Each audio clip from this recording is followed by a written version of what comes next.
Assalamualaikum warahmatullahi wabarakatuh. Hai semua, selamat datang di channel saya, yaitu Razida Rahman. Saya di sini. Hari ini kita akan sharing-sharing tentang sebuah sekolah yang namanya yaitu MA Hidayatullah di Mataram tentu saja.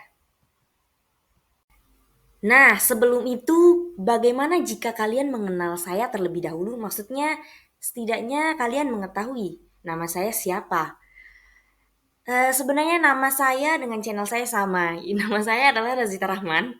Saya berasal dari Sumbo Besar dan sekarang untuk sementara saya menetap di Mataram untuk mengejar cita-cita saya menjadi guru dan saya berada di perguruan tinggi di Universitas Islam Negeri Mataram.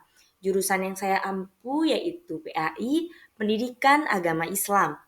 Dan fakultas saya adalah Fakultas Tarbiyah dan Keguruan. Hai guys, salam kenal. Mungkin ada yang sama dengan saya berada di jurusan PAI atau yang berada di Fakultas Tarbiyah dan Keguruan. Hai. Tujuan saya membuat video ini yaitu untuk memenuhi tugas mata kuliah Kapita Selekta. Seperti yang saya jelaskan di awal, nama saya adalah Zita Rahman dan ini adalah NIM saya, kelas dan semester kelas B dan semester 5. Dosen pengampu saya yaitu Bapak Erlan Mulyadi. Terima kasih kepada Bapak Erlan Mulyadi yang telah memberikan kesempatan untuk saya sehingga saya bisa menjadi seseorang yang lebih kreativitas dalam membuat video dan dapat menganalisis tentang sekolah MA Hidayatullah ini. Saya terima kasih kepada beliau. Baik, langsung saja kita beralih kepada sekolah MA Hidayatullah. Kalian pasti penasaran, kenapa sih saya mengambil MA Hidayatullah ini? Tentu saja di sini akan saya jelaskan ya keunggulan serta apa hal menarik yang ada pada MA Hidayatullah ini. Pertama, pembahasan kita adalah gambaran sekolahnya. Jalan di MA Hidayatullah ini berada di Jalan Hidayatullah nomor 6 Karangbaru, Desa atau Kelurahan Kebunsari, Kecamatan Ampenan, Kota Mataram, Provinsi Nusa Tenggara Barat. MA Hidayatullah ini adalah tentu saja berada di Kota Mataram. Di sana mereka itu memiliki empat. Ada RA, ada MI, ada MTS, dan ada MA. Bahkan mereka memiliki perguruan tinggi. Akan tetapi di sini saya akan menjelaskan tentang MA Hidayatullah-nya saja. Nah, MA Hidayatullah Mataram ini di bawah naungan Yayasan Al-Iman Pondok Pesantren Hidayatullah Mataram. Nah, kapan sih berdirinya MA Hidayatullah ini? MA Hidayatullah ini berdiri mungkin ini MA Hidayatullah secara menyeluruh berdiri pada tahun 1995.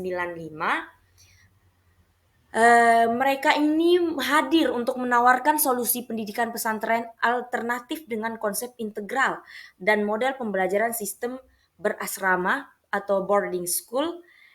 Jadi full dari pagi sampai sore. Setelah sore itu, jam setelahnya itu adalah kegiatan pondok. Jadi MA Hidayatullah ini harus mondok. Dari MA dia harus mondok. Kemudian model pembelajaran sistem berasrama dengan status akreditasi A. Kemudian kita beralih kepada sejarah MA Hidayatullah itu sendiri. Hidayatullah adalah sebuah ormas, organisasi sosial terbesar di Indonesia. Pusatnya Hidayatullah ini berada pada Kalimantan Timur dan sudah ada pada tahun 1990. Hidayatullah diakui menjadi ormas di Indonesia pada tahun 2000. Di seluruh Indonesia, yaitu dengan dari 35 provinsi, DPP Hidayatullah sudah tersebar pada 30 provinsi, bahkan sudah ada di setiap kota dan kabupaten. Hidayatullah ini memiliki mainstream namanya dakwah dan tarbiyah, bergerak di bidang dakwah, yaitu dengan visi terbesarnya membangun peradaban Islam. Itu saja. Kemudian penjelasan selanjutnya ada pada slide selanjutnya.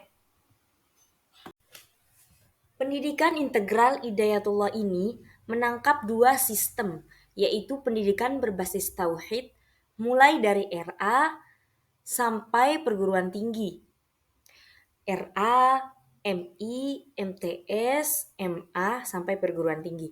Khusus di Mataram sebagai markas kampus Madiyah dengan Yayasan Al-Iman, Pondok Pesantren Hidayatullah Mataram yang memiliki lembaga pendidikan RA sampai MA, memiliki sistem boarding school khusus MTS dan MA, RA dan SD pulang pergi. Khusus MA berdiri pada tahun 1996, kemudian di Surabaya waktu itu ada amanat dari pusat untuk membangun MA Hidayatullah ini. Akhirnya pusat mengirimkan beberapa kader yang untuk menjadi sebagai seseorang yang akan merintis MA Hidayatullah ini, yaitu Ustadz Ismuji dan Ustadz Abdul Ihsan. MA Hidayatullah di bawah Yayasan Al-Iman dengan 2 jurusan, yaitu jurusan bahasa yang putra MIPA bagi yang putri. Jadi, dahulu tempat Hidayatullah ini masih berupa kebun dan sampai sekarang sudah menjadi MA yang besar. Jadi di sini dapat kita lihat ya perjuangannya mereka membangun yang awalnya tempat Hidayatullah sekarang adalah sebuah kebun, sekarang sudah menjadi tempat sekolah yang alhamdulillah cukup besar dan sudah besar bagi saya karena di sana lengkap MI ada, RA ada, MTS ada, dan MA ada. Masya Allah. Kita beralih pada visi dan misi MA Hidayatullah. Visi MA Hidayatullah yaitu menjadi warga lembaga pendidikan Islam tahfizul Quran yang profesional, unggul, berkarakter, dan berakhlak ahlus sunnah wal jamaah. Nah, misinya yaitu menyelenggarakan lembaga pendidikan integral yang profesional sehingga mampu mencetak generasi Qurani yang unggul dan berkarakter. Kedua yaitu membentuk lingkungan pendidikan yang islami, ilmiah, dan alamiah. Kemudian mengembangkan kurikulum pendidikan yang inovatif, menyiapkan perangkat kurikulum yang lengkap, meningkatkan kemampuan akademik dan non-akademik guru serta siswa. Menyelenggarakan pengelolaan dan pelayanan yang unggul. Kemudian kita lanjuti ya. Selain itu, misi mereka juga banyak ya. Kemudian meningkatkan kualitas tenaga pendidik dan kependidikan yang berstandar nasional. Kemudian ada yang mengutamakan keteladanan, cinta, dan doa. Cinta ini sangat penting memang ya di dalam dunia pendidikan.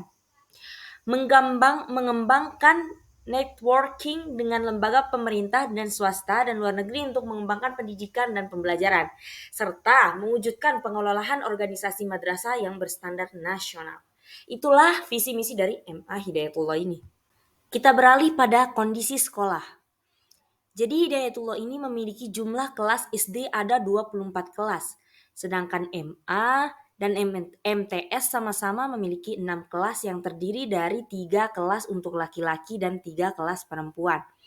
Di MA Hidayatullah juga ada kelas tahfiz.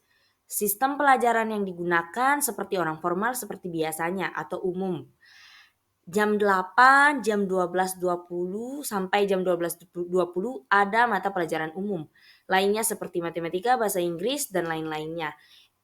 Kemudian biasanya di MA Hidayatullah ini jam 7 sampai jam setengah 8 atau jam 8 paling lama, mereka akan berkumpul untuk kholakoh masing-masing untuk menyetor hafalannya. Selain itu, mereka akan beraktivitas seperti biasanya. Nah, di MA Hidayatullah ini membagi 2 jurusan. Seperti yang saya jelaskan tadi, untuk putra itu jurusan bahasa, sedangkan sedangkan putri adalah MIPA. Pelajaran unggul pada MA Hidayatullah adalah akidah, tahfiz, bahasa Arab, dan nahwu shorof. Dalam proses pembelajaran seperti yang saya jelaskan tadi, pada slide sebelumnya, untuk setiap harinya diawali dengan 40 atau 45 menit store hafalan pada jam 7.20 sampai jam 8. Setelah selesai dalam 1 semester 1 juz, maka setelah itu kita menjuz'iyah. Katanya menjuz'iyah ini adalah atau dites hafalannya. Kalau belum mencapai sebuah kelulusan dari tes hafalan tersebut, maka tidak boleh dilanjut ke juz berikutnya. Kemudian melakukan proses pembelajaran seperti biasa, namun setelah itu menjelang zuhur, sholat zuhur, kemudian masuk lagi pada jam 1.20 sampai jam 3. Setelah itu langsung sholat asar. Setelah sholat asar, masuk ke ruang lingkup pesantren. Jadi kegiatannya bersambung setelah asar pesantren punya wewenang sampai malam. Putra dan putri memiliki tempat yang terpisah. Ketika sholat pun mereka terpisah. Guru yang mengajar di putri tidak boleh belum menikah. Yang sudah menikah pun akan, tetapi bila umurnya masih muda maka tidak dibolehkan di MA Hidayatullah untuk mengajar. Pada MTS dan MA wajib mondok. Jam sekolah ada pada hari Senin sampai Jumat. Pada hari Sabtu mereka diberikan kebebasan. Tidak diberikan kebebasan dalam hal belajar, akan tetapi mereka tidak ada tidak ada kegiatan pembelajaran di sana karena di sana dipakai untuk kegiatan seperti pelajaran ekstrakurikuler masing-masing siswa untuk memilih ada karya ilmiah, komputer, dan bahasa Arab dan bahasa Inggris. Akan tetapi untuk saat ini yang hanya bekerja yaitu prakarya.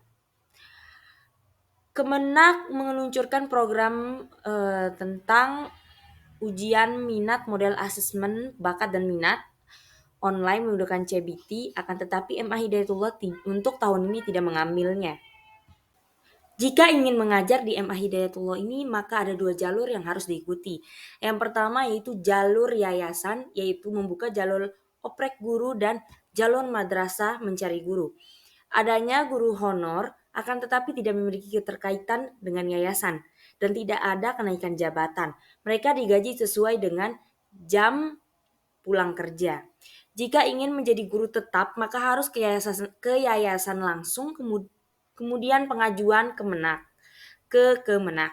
Aspek penting dalam penerimaan guru ngajar yaitu minimal S1 dengan bidang hafalan hafal juz 30. Siap untuk dikader, mengikuti kaderisasi Hidayatullah dan kaderisasi di organisasi internal.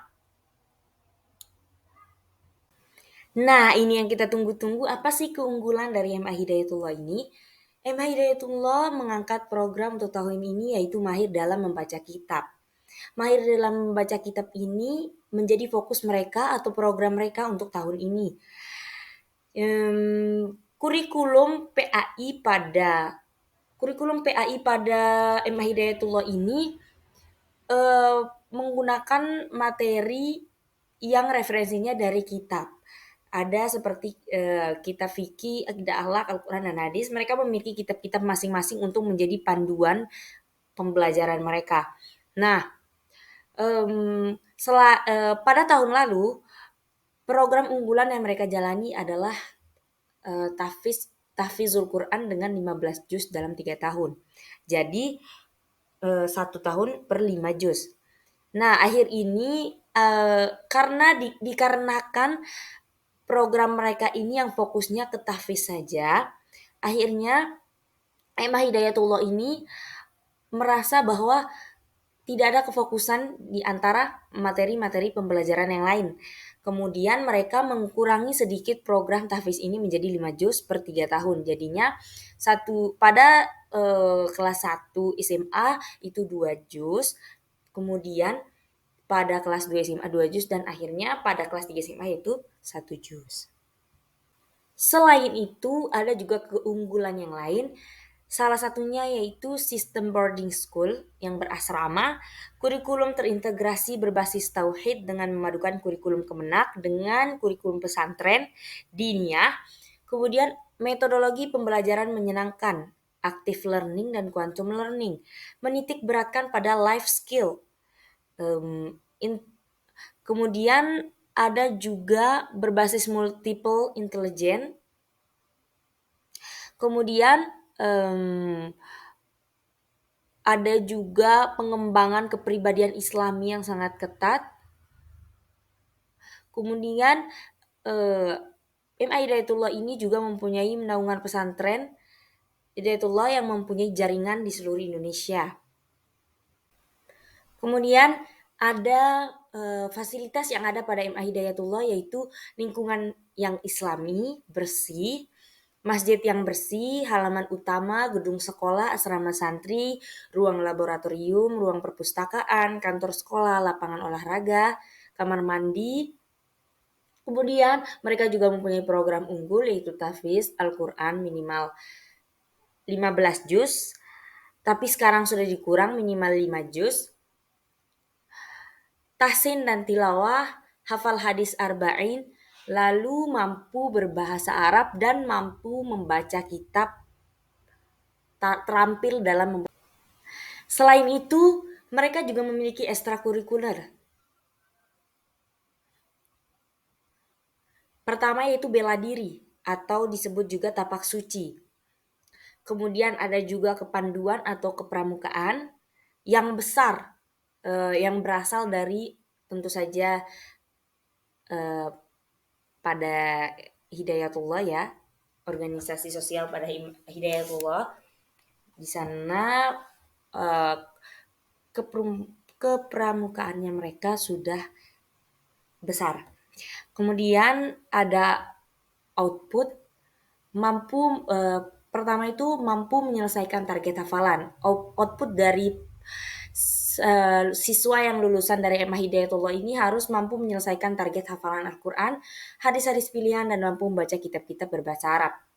Selain itu juga mereka mampu dan terampil membaca kitab-kitab seperti fikih, akidah, akhlak, dan lain-lainnya. Terampil berbahasa Arab dan Inggris dalam keseharian, berakidah sohihah,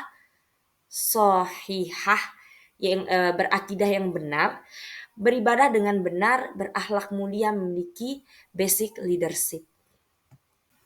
Nah, sudah selesai tentang MA Hidayatullah. Dan ini dokumentasinya bagaimana sih MA Hidayatullah itu. Lihatlah anak-anak kecil yang imut-imut itu. Saya sedang berfoto dengan mereka. Mereka sedang belajar tapak suci. Kemudian di sana juga di foto itu ada juga tentang ruang kelasnya, di depan kelasnya, serta visi misi dan identitas sekolah tersebut. Baik, kita sudah ada di ujung maksudnya di ujung cerita, maksudnya di akhir video. Mungkin ini saja yang dapat saya sampaikan. Saya ucapkan terima kasih kepada penonton-penonton saya, apabila ada yang menonton. Saya ucapkan terima kasih. Di sini saya akan undur diri. Mohon maaf apabila ada perkataan saya yang salah di sini. Mungkin lain kali mungkin akan ada lagi video-video saya yang lain. Bye bye guys. Assalamualaikum warahmatullahi wabarakatuh.